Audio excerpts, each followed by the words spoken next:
Everyone, स्वागत है आप सभी का काजल शर्मा क्लासेस यूट्यूब चैनल में। आज की वीडियो में जो टॉपिक हम डिस्कस करने वाले हैं वो है चेकलिस्ट। तो वीडियो स्टार्ट करने से पहले एक बार पिक्चर की हेल्प से समझते हैं कि चेकलिस्ट कहते किसे हैं। जैसा कि आप यहाँ इमेज में देख सकते हो, यहाँ पर चेकलिस्ट बनाई हुई है। अब चेकलिस्ट में क्या होता है, जैसे ये चार यहाँ पर बॉक्स बने हुए हैं, इन बॉक्स के आगे किसी भी हम स्टूडेंट का एग्जाम्पल लेकर चलते हैं तो स्टूडेंट की चार विशेषताएं लिखी होती है, चार करेक्टरिस्टिक्स मान लीजिए मैंने लिखे चेकलिस्ट में। पहला करेक्टरिस्टिक है बच्चे की पर्सनैलिटी कैसी है। अगर पर्सनैलिटी अच्छी होगी तो मैं क्या करूँगी, पर्सनैलिटी पे चेक कर दूंगी कि पर्सनैलिटी बच्चे की ठीक है, ओके है। सेकंड में मान लीजिए आ गया कि बच्चा स्टडी में कैसा है, तो मैं ओके कर दूंगी। या फिर आता है कि बच्चा सोशल कैसा है, इंटरेक्शन कैसी करता है, कैसे वो एक दूसरे से बातचीत करता है क्लासरूम में। मान लो बच्चे की बोलचाल अच्छी नहीं है क्लासरूम में, तो मैं क्या करूँगी, यहाँ पर क्रॉस टिक कर दूंगी। तो इस तरह की एक लिस्ट बनाई जाती है जहाँ पर चेकलिस्ट यानी कौन कौन सी बातें ठीक हैं बच्चे में, कौन कौन सी बातें इंप्रूव करने की ज़रूरत है। तो इस तरह की लिस्ट को क्या कहा जाता है, चेकलिस्ट कहा जाता है। एक एग्जाम्पल से समझिए, एक क्वेश्चन दिया है, the achievement level of class 10th A is. तो मुझे यहाँ क्या करना है, चार ऑप्शन में से एक पर चेक लगाना है, ये मेरी चेकलिस्ट होगी। तो यहाँ पर पूछा है कि 10th A सेक्शन का अचीवमेंट लेवल कैसा है, गुड है, जनरल है, बेस्ट है, एक्सीलेंट है। मान लीजिए मैंने जनरल पर टिक कर दिया, तो ये चेकलिस्ट का ही एक एग्जाम्पल होता है। तो इस तरह से लिस्ट बनाई जाती है, जिसमें क्या होगा, या तो आप इस तरह की कोई लिस्ट बना सकते हो जिसमें काफ़ी सारे आप लिखोगे, जोन जोन से आपको ऐड करनी है बातें बच्चे की करेक्टरिस्टिक में या चेकलिस्ट में जो भी डालनी है आपको। या फिर आप क्वेश्चन फॉर्म में भी चेकलिस्ट प्रिपेयर कर सकते हो। तो ये चेकलिस्ट के एग्जाम्पल होते हैं। अब समझते हैं अच्छे से चेकलिस्ट को, उसका मीनिंग, डेफिनेशन, जिससे आपको इजीली समझ आएगा। So checklist is a common and simple tool which is use to collect and check facts. यानी जो चेकलिस्ट है एक सिंपल सा टूल है जिसके माध्यम से क्या करते हो, आप फैक्ट्स को कलेक्ट करते हो और चेक करते हो। यानी चेक भी करते हो, कोई भी बात या कोई भी फैक्ट चेक करोगे, या फिर आप कलेक्ट भी करते हो with the help of checklist. It is a list of various items, बहुत सारे आइटम्स की लिस्ट होती है, विच द असेसर और रिसर्चर और teacher uses to check the appropriate item of his research. या मैं टीचर का आपको एग्जाम्पल दूँ, यहाँ पर तो रिसर्चर का और एक्सेसर का लिया है। या फिर हम टीचर को बोले तो जो जो बच्चे में क्वालिटीज़ होती हैं तो उसको शामिल कर लिया जाता है चेकलिस्ट में।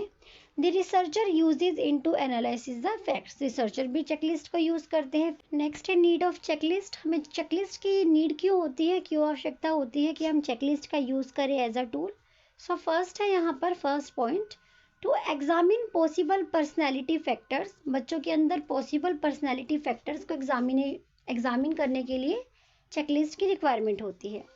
फिर है establish personal contact through interview. जब आप इंटरव्यू लेते हैं स्टूडेंट का तो आप उसमें काफ़ी सारी ट्रेड्स ऐड कर लेते हो, जो जो क्वालिटी आपको लगती है कि स्टूडेंट में है तो वहाँ पर आप क्या करते हो, चेक करते चलते हो, तो वो चेकलिस्ट बन जाती है। फिर आता है to provide human value to the checklist. बच्चे की ह्यूमन वैल्यू को भी कंसिडर करने के लिए हम चेकलिस्ट का यूज़ करते हैं। It is necessary to remove doubts, doubts remove करने के लिए भी चेकलिस्ट का यूज़ करेंगे। मान लीजिए आपने 7-8 डाउट्स लिख लिए, जो जो डाउट्स पेंडिंग है, जो जो डाउट्स बच्चे के क्लियर हो गए, आपने उसको चेकलिस्ट में रेफर कर दिया। फिर है it is necessary to know the defects of interview. या कई बार क्या होता है, इंटरव्यू टेक्निक की हेल्प से, इंटरव्यू टूल की हेल्प से आप उतना अच्छा नहीं एक तरह से इवैल्यूएशन कर पाते हो जो इवैल्यूएशन आप चेकलिस्ट की हेल्प से कर पाते हो। एंड लास्ट पॉइंट है indirect and impersonal and implicit question should be included in the schedule. यानी कई बार क्या होता है, जब हम अदर टूल का यूज़ करते हैं, लाइक हमने ऑब्जर्वेशन, इंटरव्यू, ऑलरेडी हम इसको डिस्कस कर चुके हैं वीडियो में। तो जब हम इन सब टूल्स या टेक्निक्स का यूज़ करते हैं तो क्या होता है, वहाँ पर एक तरह से आप डायरेक्ट क्वेश्चन पूछते हो, पर्सनल क्वेश्चन पूछते हो, लेकिन यहाँ पर क्या होता है, चेकलिस्ट में आप इम्पर्सनल क्वेश्चन के भी चेकलिस्ट प्रिपेयर कर सकते हो, इनडायरेक्टली कुछ पूछ सकते हो। चेकलिस्ट के क्या क्या एडवांटेजेस है, क्या क्या मेरिट्स है। फर्स्ट है the checklist is simple to use and can be easily updated. यानी जो चेकलिस्ट है वो सिंपल होती है यूज़ करने में और उसको इजीली हम अपडेटेड भी कर सकते हैं, काफ़ी सारे कॉलम्स या ट्रेड्स ऐड कर सकते हैं, तो ये इजी रहती है। फिर आता है there is no special requirement of trainer for this, यानी जो टीचर होते हैं, जो ट्रेनर होते हैं, उनको स्पेशल कोई यूज़ करना नहीं सिखाया जाता। अब जैसे इंटरव्यू है, इंटरव्यू में आपको ट्रेनिंग की ज़रूरत पड़ती है। अगर आपको किसी का इंटरव्यू लेना है तो आपको पहले सीखना पड़ेगा कि इंटरव्यू लेते कैसे हैं, कौन कौन सी बातों को आपको ऑब्जर्व करना होता है इंटरव्यूअर में। तो ये सारी क्वालिटीज़ के लिए आपको क्या करना पड़ता है, ट्रेन करना पड़ता है। बट चेकलिस्ट में इन सब की रिक्वायरमेंट नहीं होती। फिर आता है it becomes easily available whatever the researcher और evaluator needs it, easily available हो जाता है चेकलिस्ट। एंड नेक्स्ट आता है it is flexible in terms of different assessment, different तरह के असेसमेंट में हम चेकलिस्ट टूल को यूज़ कर पाते हैं। फिर आता है disadvantages of using checklist, checklist के क्या क्या लिमिटेशंस या डिसएडवांटेजेस होते हैं।